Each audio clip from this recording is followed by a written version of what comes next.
of some pretty large sentiment shifts, right? The strength of the consumer has been in the headlines a lot lately. Now, yesterday's warning from Walmart about the weakening consumer had that stock down as much as 8% during the day. Now, is the consumer shifting gears and changing their spending habits? Now, hear me out with this for a second. Consumers have drained their savings, they've maxed out their credit cards, they've taken out home equity lines of credit, and they've raided their 401ks.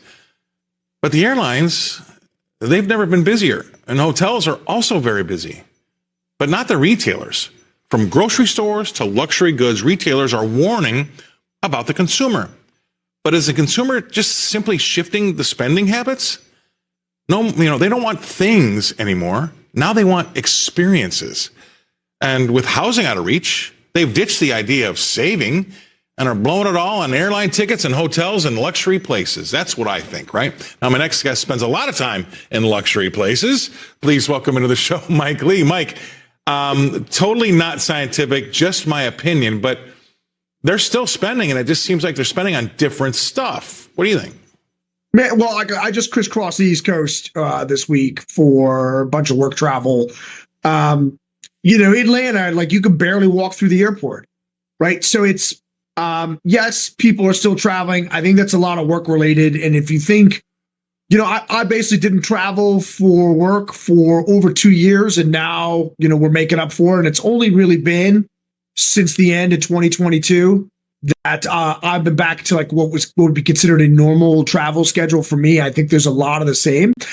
But look, you're seeing marketed deterioration in consumer spending. And Morning Consult poll came out, 92% of adults saying they're going to start trimming. They expect to trim spending over the next year. In addition to the lowest level of seasonal hiring by retailers since 2013, Walmart coming out saying the consumer's having a tough time. So look, I see it in travel, but is it that, or these airlines and these hotels just good at pricing so that they know how to keep themselves busy and full? Well, I said it in one of the just recent monologue. I don't care about what you tell me about inflation. If people can't afford today's prices, I mean, they couldn't afford them last year either. I don't think that CPI or PPI or any of the numbers that we got this week changes the fact that people just can't afford stuff. Look, I would say that the Fed rate hikes that have been used to slow down inflation have done very little or nothing. Because if you think about it, a rate hike only matters if you need to take out new debt or roll debt over. And so if you're not some of those people, these rate hikes haven't really affected you. And historically, the Fed's own research is 18 to 24 months. And I say because rates were so low for so long that this rate hike cycle is going to take longer to really slow down the economy. So the slowdown we've seen is from the inflation directly. So the inflation in itself solved a lot of the inflation. I mean, obviously prices aren't going back to where they were, but the rate of change, the rate of increase has slowed dramatically. So when these rate hikes start actually hitting the economy, if the Fed doesn't start cutting ahead of them, I would say that this is we're in for a doozy. But like you look at credit card, if you look at the chart of defaults or delinquencies on credit card debt, it is like a hockey stick towards the sun, like a rocket ship taking off. And you start, outside of the top 100 banks, highest credit card default rate ever. The savings rate is nothing to speak of. Yes. Household net worth is still hitting all-time highs in America, but we are in for a slowdown, the likes of which, we don't know what it's going to look like. But, I was telling Ashley before the show, I've never seen a soft landing. I've also never seen Bigfoot, and I expect to see them both simultaneously, right, if they do come about. Right. Well, I see. Now you're preaching to the choir again, because I've said this economy is not strong. I definitely think we've got big time problems out there, just like you do. The timing has been the only debatable thing about when this actually happens. And I think I've made a mistake. I thought it would happen a little bit sooner, or a lot sooner than it actually has. But that doesn't change the fact that I still don't think it's going to happen. And again, I've got this little joke here we play about Recession Island. Are you on? Are you off?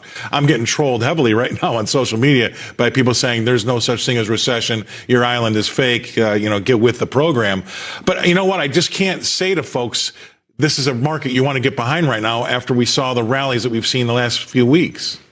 Yeah, well, look, you have some interesting things going on in that what's leading the stock market are these massive companies who have business models that I don't know if I call them recession proof, but they're economically resilient business models. They have the cleanest balance sheets, the easiest access to capital. So it really makes sense that we're having the leadership. And in times of crisis, the big just get bigger. So if you look at how the Russell's done or how the S&P 493 have done, I think it's a lot more reflective. That's a lot more reflective of the economy, and right. You can hate on these big names continuing to do better, but this is nothing new. And so we could see the broad indexes do okay while the economy continues to fall apart because it's this Magnificent Seven, Magnificent Eight versus the S&P 493, 492. Like that's and like if you start really thinking, it really does make sense now that we've lived through it. I wish I figured that out in January, but then again, at least I got it at some point. Yeah, well, I mean, those 7 or 8 you're talking about, they're 30% of the S&P. I mean, that's insane. And you're right. I'm going to steal that line, the S&P 493, because that's exactly the truth. It's two different worlds over there when it comes to those Magnificent Seven versus the rest of the market. Because the rest of the market, I think that S&P is up around 17% year to date. I mean, it's only up like 3 or 4% when you take out those 7 stocks.